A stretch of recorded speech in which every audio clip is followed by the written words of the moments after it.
Gilliland has given an empirical relation between the reflux ratio R and the number of plates N, in which only the minimum reflux ratio and the number of plates at total reflux are required. So we only require two inputs, the minimum reflux ratio and the number of plates, the minimum number of plates at total reflux. And in the example we have just seen, we have already calculated these two values for the components hexane, heptane, and octane. We have obtained the minimum reflux ratio using the Underwood method, and we have also obtained the minimum number of plates using the minimum number of plates at total reflux. And this is all the data we need to apply the Gilliland's correlations. So this is shown in graphically here. This is very interesting and very useful from industrial point of view when we have to calculate the reflux ratio, the optimum reflux ratio. Now here you can see that on the x-axis we have R minus Rm over R plus 1, where R is the reflux ratio, which we will assume, and Rm is the minimum reflux ratio, which we have already calculated using the Underwood method. And on the y-axis we have this n plus 1 minus nm plus 1 over n plus 2. N will be the number of theoretical plates, and nm is the minimum number of theoretical plates at total reflux, which we have already calculated. Okay, so how we will use this equation, how we will use this chart, this will be demonstrated in the next example. Now, using the data of example 11.17, the one I've shown just recently of hexane, heptane, and octane, investigate the change in N with R. Investigate the change in number of plates with R using figure 11.42. It may be assumed that Rm is equal to 0.83 and Nm plus 1 is equal to 8.5, right? So we have already determined these two values, and now we will use this figure 11.42, the Gilliland chart, to calculate the reflux ratio, at which we will operate our distillation column. So how to proceed now? We know about the minimum reflux ratio. Minimum reflux ratio is 0.83. We will start from here, from 0.83, and we will keep on increasing it and find the number of plates. So how to go about it? We will first use from 0.83. We will first select reflux ratio as 1. We can also select 0.9 as well. So we have selected the first estimation of reflux ratio as 1. Now we will put this value of 1 in here. 1 minus 0.83 over 1 plus 1. This is also shown here. I've made this Excel sheet. Rm is fixed at 0.83 and Nm is equal to 7.5, or you can also write Nm plus 1 is equal to 8.5. Nm is equal to 7.5, right? So for first estimation, we have estimated R to be 1, and then using the equation, we can calculate the value of R minus Rm over R plus 1 as required for the x-axis. So putting this value, we have 0.085. Now for in this graph, where 0.085 is located, we will see that this is 0.1, this is 0.9. Okay, 0.09, 0.08, 0.07, 0.06, 0.05, 0.04. So we are trying to locate 0.085. 0.085. So it will lie here somewhere between this 0.09 and 0.08. We will go and intersect it with this curve and then find the value of n plus 1 minus nm plus 1 over n plus 2. This is there. This is it. I think this value is, as you can see, 0.4, 0.5, 0.6. So between 0.5 and 0.6. This is 0.55. So here 0.55. And when we know the value of this, then we also know about nm. And from mathematical rearrangement, we can calculate n. which is 19 in this case. And in Excel as well, I have after some mathematical arrangement, I have found this equation for the value of nm, and from this equation I have calculated value of n. Okay, 19. So for the first estimation of r is equal to 1, we will require, when we are operating our distillation column at r is equal to 1 for hexane, heptane and octane, we will require 19 theoretical plates to achieve the separation, to achieve the given value, the given data. Okay. Now let's continue. We will then estimate our second reflux ratio, which is, let's say, 2. You can also estimate it as 1.5 or 1.8, whatever you like. So here it is been estimated as 2. So again, we will repeat the same procedure, putting value of 2 in this equation, r minus rm over r plus 1, we have 0.39. Now 0.39, again we will see the graph, 0.1, 0.2, 0.3, 0.4. So 0.39 will be very, very close to this 0.4 line. So going to the intersecting this point with this curve and then going straight to the y-axis, we have 0.3, 0.3, 0.31, 0.31 something. So n plus 1 minus nm plus 1 over n plus 2 is equal to 0.31. Here it is 0.32. Okay, 0.32 is this value, and from that we can easily calculate n, which is 11.8, and here you can also see that. So 11.8, see the drastic reduction in the number of plates when we are increasing the reflux ratio only by 1. So when we are increasing the reflux ratio by 1, the number of plates have been reduced from 19 to 11.8, that is a reduction of 8 plates. So then for next estimation, we are estimating reflux ratio to be 5. And then using the same method, we obtain 9.1, the number of plates. And when we estimate reflux ratio 10, then the number of plates are 8.2. So we can see here that the reflux ratio from 5 to 10, we are increasing the reflux ratio by a value of 5, but the number of plates are reducing only by 1.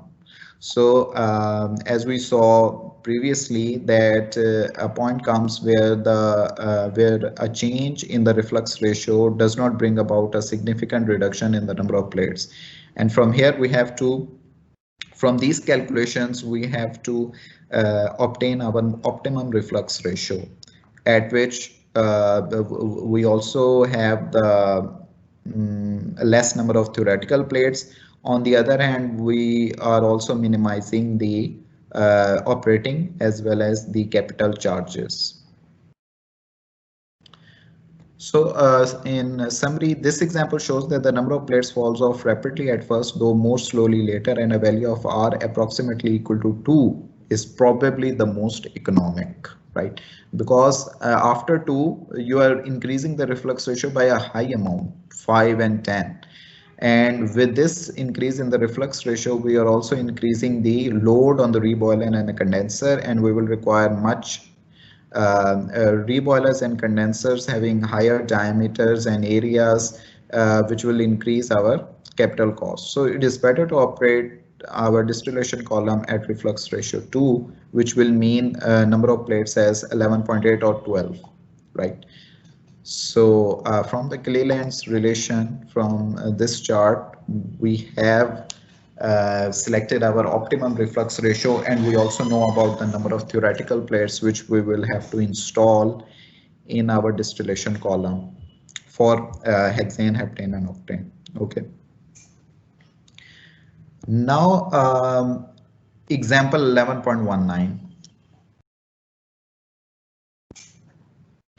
Now, in the separation of a mixture of 100 kilomole of hexane, heptane, and octane, the flows and the concentrations are. The data is the same as that given in example 11.17. You can see that the relative volatilities are the same. The mole fractions of the feed, the overhead product, and the bottom product, they are all same as given in example 11.17. They have just given these values again. I don't know why. So now assuming operation for 8,000 hours per year, 8,000 hours per year, a plate efficiency of 0.95. Okay. So operation per year is 8,000 hours. Plate efficiency is 0.95. Allowable vapor velocities of U dash is equal to this and N double dash is equal to this kilomole per meter square per second respectively, and the following incremental costs. So CA is this, CB is this, and CD is this. What are these CA, CB, and CDs? Well, you can see them here. In this one, we have seen that CA is the annual cost of the column per unit area of plate, right? Annual cost of the column per unit area of plate. And what is CB? CB is the annual cost of the heat exchange equipment per unit area, including depreciation and interest. And what is CD? CD is the annual cost of the steam and the cooling water. You can say CD is the total operating cost. So CD is the total operating cost. CB is the annual cost of the heat exchange equipment, right? And CA is the total annual cost of the column. So CA is the cost of the area, the stripping section and the rectifying section. CB is the cost of the reboiler and the condenser, and CD is the cost of the operating cost, right? And what is N double dash, and this has been mentioned in the problem as well. What is N double dash? E is the efficiency. We will use this equation. We will use this equation to find F, and then we will use this equation 11.67 to find the optimum reflux ratio. Okay, so F is equal to, this is only a factor F, the cost factor you can call cost factor F. If this problem comes in the exam, then I will give you this equation. You don't have to cram this equation because this is not the purpose. The book will be in front of you when you get a job in a company or an industry. The purpose is not for you to cram these equations, but you must know what these values signify. So here the cost factor is equal to this, and here CD, I mentioned before, CD is the annual cost, annual operating cost.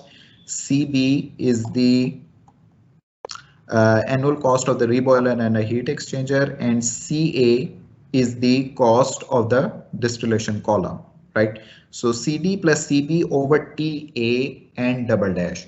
TA, what is TA? TA is the annual period of operation, which in our problem, in our example, is 8,000 hours per year. So this is the annual period of operation, right? TA.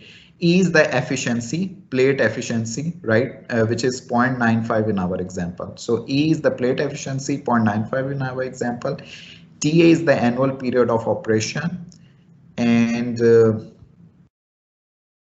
okay, TA. And what is N double dash?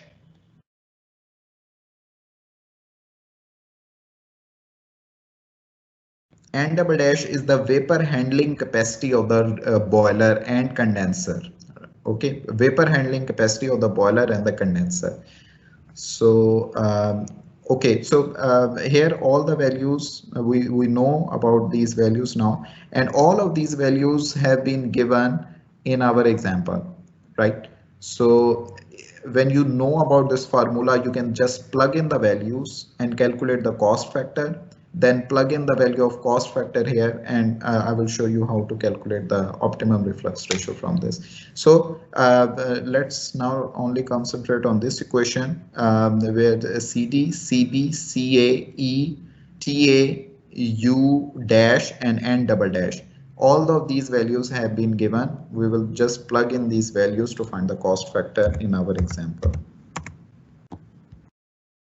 Okay, so here we have this operation TA 8000 hours per year, plate efficiency E 0.95, allowable vapor velocities of U dash and N double dash is equal to this, right? So this is the vapor handling capacity of the boiler and the condenser, right?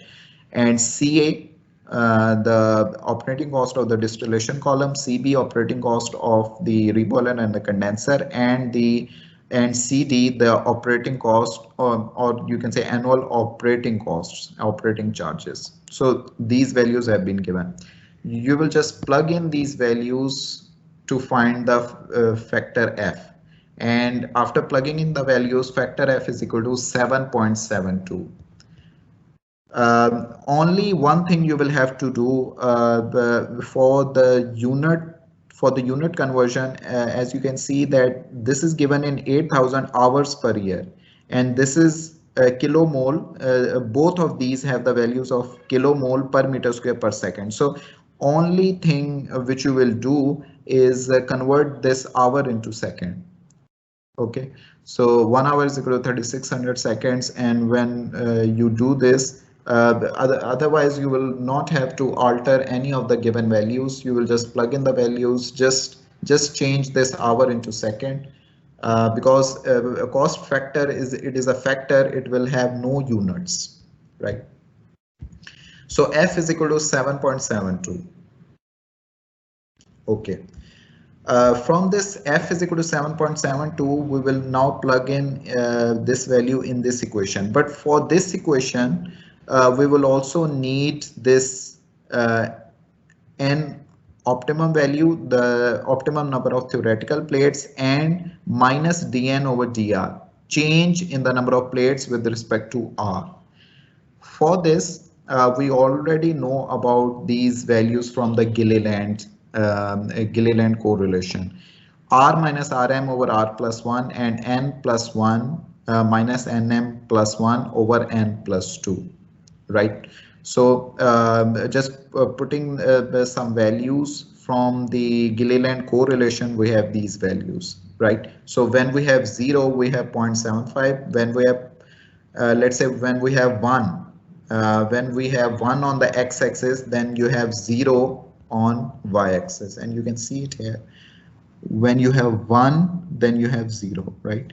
When you have 0.2 on x-axis, then you have on y-axis approximately equal to 0.45.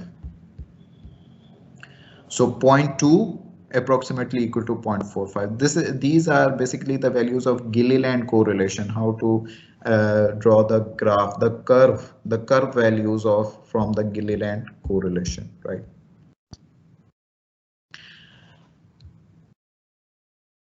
Now, substituting Rm is equal to 0.83 and Nm is equal to 8, which we have determined previously from the Underwood equations. The following data are obtained together with values of minus dN over dr obtained from a plot of R against N. Now, you will plug in those values. R is equal to 0.92. Now, again, you will repeat what we did in solving example 11.18.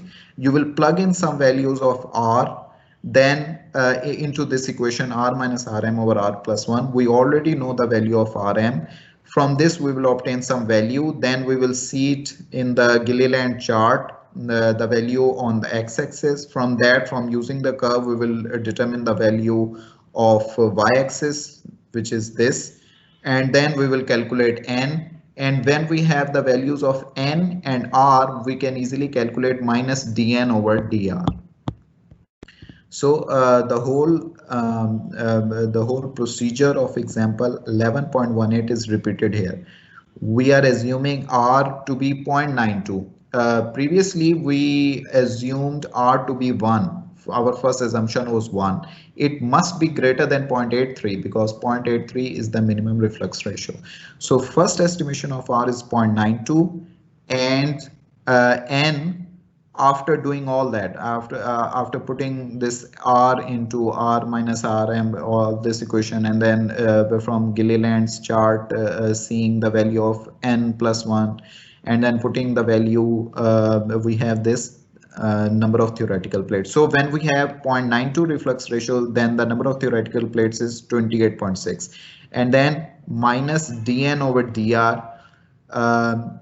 This we can find after we have more values of R and N. The change in N with respect to the change in R. So we will just keep on assuming some values of reflux ratio from first 0.92, then 1.08, 1.25.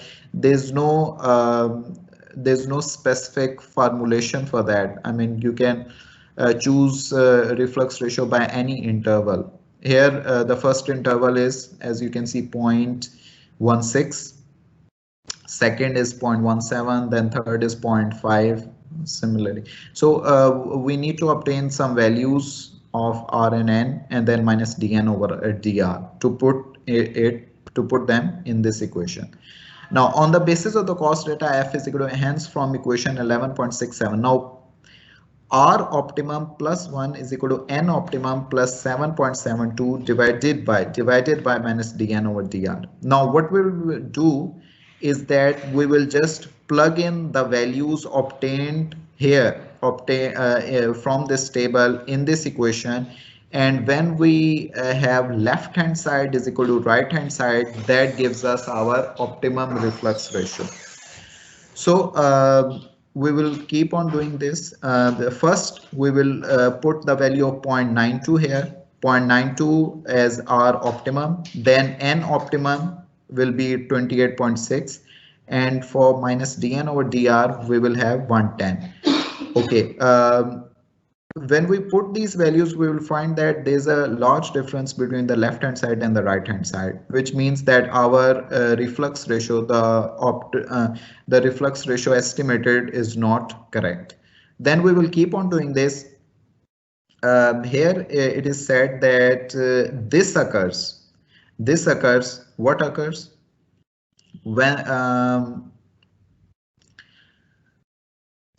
the values of R are now selected and substituted in this equation with the corresponding values of N and minus dN over dr taken from the previous table until a balance is attained. Balance is attained means when the left hand side becomes equal to right hand side. So this occurs when R is equal to 1.25. When R is equal to 1.25, when we plug a value of R optimum as 1.25 and N optimum as 16.9 and minus dN over dr as 9.8 in this equation, then the left hand side will be equal to right hand side. I've done this as myself as well, and they are approximately equal. So this occurs when R is equal to 1.25 or approximately 150% of the minimum reflux condition.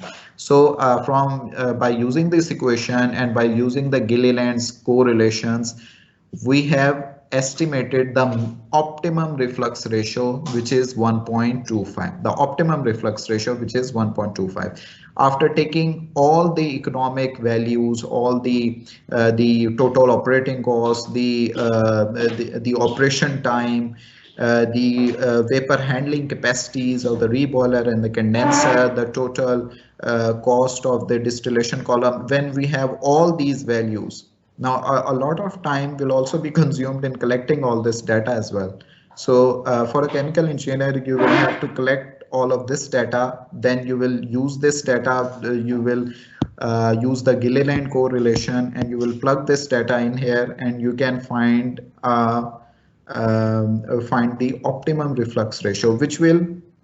It's not certain that this is the reflux ratio needed. This may not be. I mean, maybe the optimum reflux ratio will be 1.37 or 1.4. So this is only an estimation. However, it gives a very good estimation of which reflux ratio the reflux ratio on which you will want to operate your distillation column.